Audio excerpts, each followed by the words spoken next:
Classificação indicativa. Livre para todos os públicos.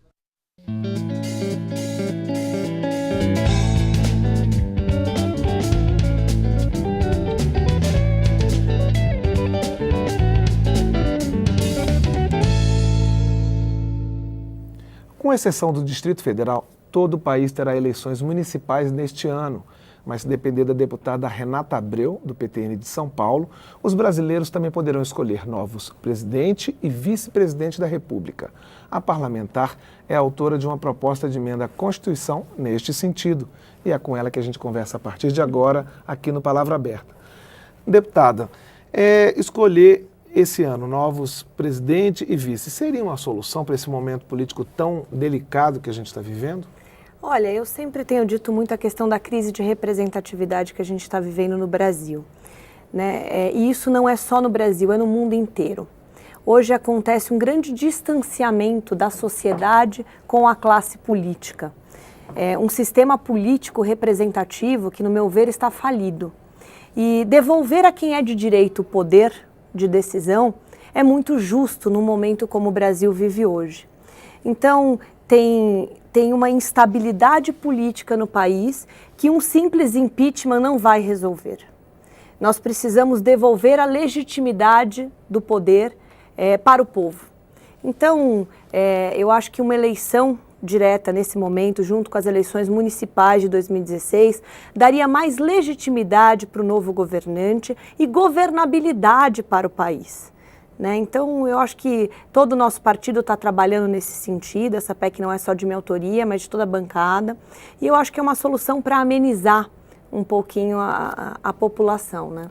Agora, no momento de crise política como esse, o cidadão fica descrente dos políticos em geral, não é? Não é só de partido X ou Y. Quer dizer, eleições seriam a solução, já que assim, é um momento que as pessoas duvidam de todos os políticos. E eu quero ir além, Cláudio. Eu quero tratar de um tema muito importante para o Brasil. Você vê, as últimas pesquisas mostrou que mais de 71% da população não se identifica com partido nenhum. Ou seja, não existe mais no Brasil partidos grandes e partidos pequenos. Perdeu essa representação. Então, nós estamos vivendo um momento, e essa crise política tem algo muito positivo. O brasileiro jovem está discutindo política. Isso é muito importante para o Brasil. Quando a gente pensa no futuro, a gente tem que pensar nessas novas lideranças que estão vindo, a gente tem que pensar no jovem. E olha que interessante esse número. Dos 200 milhões de habitantes no Brasil, 104 milhões não tinham nascido nas diretas já. Ou seja, os partidos políticos estão defendendo bandeiras estáticas no mundo globalizado. A nossa forma de se comunicar mudou. Nós recebemos informações do mundo por segundo. A gente se comunica por segundo. A gente paga as nossas contas pelo celular. A gente faz tudo ali pela internet. E em tempo real. E votar de 4 em 4 anos, o cidadão brasileiro não aceita mais isso. O cidadão no mundo não aceita mais isso. A tecnologia hoje permite uma democracia direta, uma democracia participativa, não só nas eleições, mas durante todo o processo democrático. Você vê, tem partido defendendo democracia. Eu não vivi a redemocratização do Brasil. Eu nasci na democracia plena. Isso não fala comigo. Nosso partido mesmo defende o trabalhismo. Na época de Getúlio Vargas, fazia todo o sentido do mundo. E hoje, com as leis trabalhistas consolidadas? A grande verdade é que quando a gente defende uma causa estática, quando a gente conquista, perde a essência. É isso que está acontecendo com os partidos políticos. Eles não estão olhando para o futuro. Eles não estão adequando às novas bandeiras e às novas causas que não são mais estáticas. São dinâmicas o tempo todo. É uma demanda nova. Então, nós precisamos nos repensar como instrumento partidário no país. Inclusive porque existe uma crença generalizada de que o brasileiro nem acredita em partido. não é? Que se vota muito mais em pessoas e que há até acusações de que os partidos brasileiros em geral não têm uma cara muito definida, então o eleitor ele realmente fica confuso, não é? Quer dizer, a senhora acha então que os partidos vão ter que se reinventar de alguma maneira? Com certeza, e reinventar. A grande verdade é que todos os partidos, inclusive o nosso, que tem 70 anos de existência, tem uma história muito bonita, mas a história, ok, passou. Agora a gente tem que virar a página, a gente tem que olhar para o futuro, a gente tem que resgatar, principalmente desses jovens, o interesse pela política. A gente tem que plantar bandeiras que falam com ele. E o que ele pede hoje, ele quer participar, ele quer decidir, ele está cansado de falar, de gritar e ninguém os ouvir. O distanciamento da população com a classe política é muito grande. Né? E o que a gente precisa cada vez mais é fazer essa aproximação, é dar voz e voto para o povo brasileiro nas principais decisões do país. Esse impeachment, no meu ver, não deveria estar sendo votado pelo Congresso. Me desculpe, deveria estar sendo votado pelo povo. Se é uma demanda e é uma vontade popular, então devolva a ele o poder. Né? Eu acho que isso em todo o processo democrático, em todas as decisões do país, o sistema representativo, para mim, está falido. Né? Você tem hoje um triângulo, um topo, que são os representantes, que é uma pequena minoria, que decide por toda a população brasileira.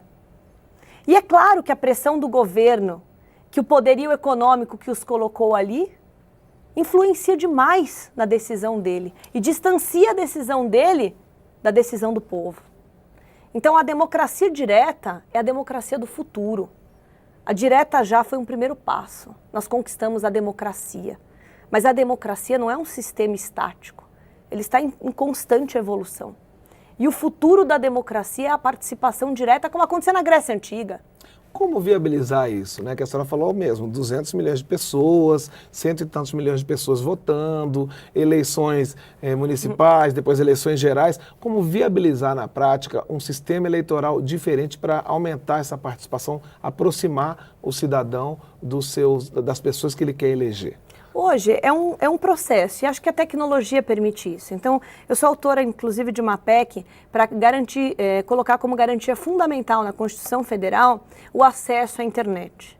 Eu acho que a tecnologia é o caminho do futuro para que as pessoas tenham participação em todas as decisões do país. Então, você pode usar as ferramentas, as tecnologias, o celular, que hoje a maioria do brasileiro tem celular, a internet, para que elas votem, para que elas decidam com a gente. Né? A gente tem que propor um modelo de transição para a democracia do futuro.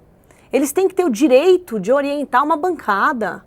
Eles têm que ter o direito de votar, de decidir junto com a gente.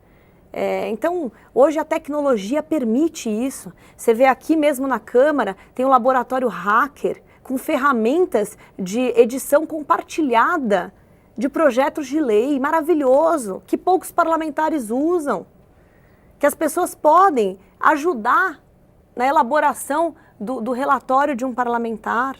Lá em São Paulo eu fiz um evento chamado Sua Voz, Nossa Decisão.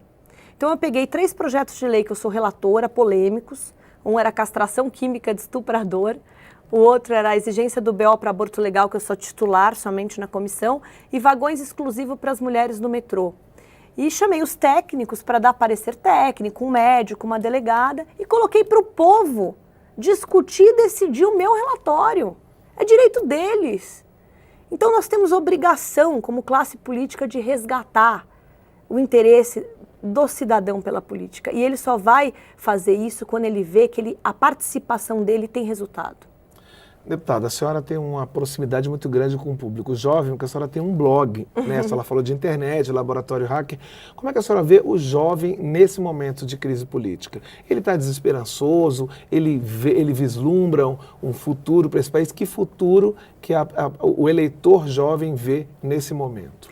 Olha, eu acho que o jovem ele já entendeu que a ferramenta maior de participação dele está nessa comunicação, nessa tecnologia. E ele tem um papel primordial, é o futuro dele que está em jogo.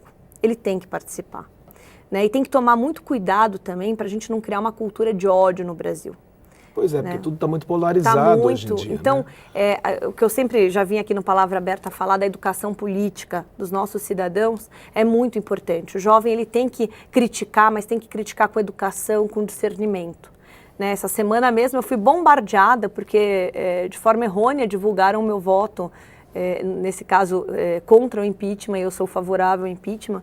E eu fui bombardeada, até de forma muito rude, muito grosseira, e eu fiz questão de responder os mais de 1000 WhatsApps que eu recebi porque divulgaram meu celular pessoal. Pessoalmente, um a um. Nós temos a obrigação de responder à população. E eu fiquei muito feliz até pelo bombardeio, porque eu tive a oportunidade de falar com milhares de cidadãos. Né? Então, eu acho que o jovem ele tem que ser protagonista dessa revolução. Né? E essa revolução que o Brasil está vivendo não se trata somente de colocar pessoas diferentes no poder, mas de colocar um poder diferente nas pessoas. Essa é a nossa missão. E tem que ser dos jovens cada vez mais entender isso e fazer valer o seu direito de participar. Deputada, muito obrigado pela sua participação aqui no Obrigada, Palavra Aberta. A gente conversou com a deputada Renata Abreu, do PTN de São Paulo. Esta e outras edições do Palavra Aberta também estão disponíveis na internet. O endereço é câmara.leg.br/palavra aberta. Eu sou Cláudio Ferreira e espero você no próximo programa. Até lá.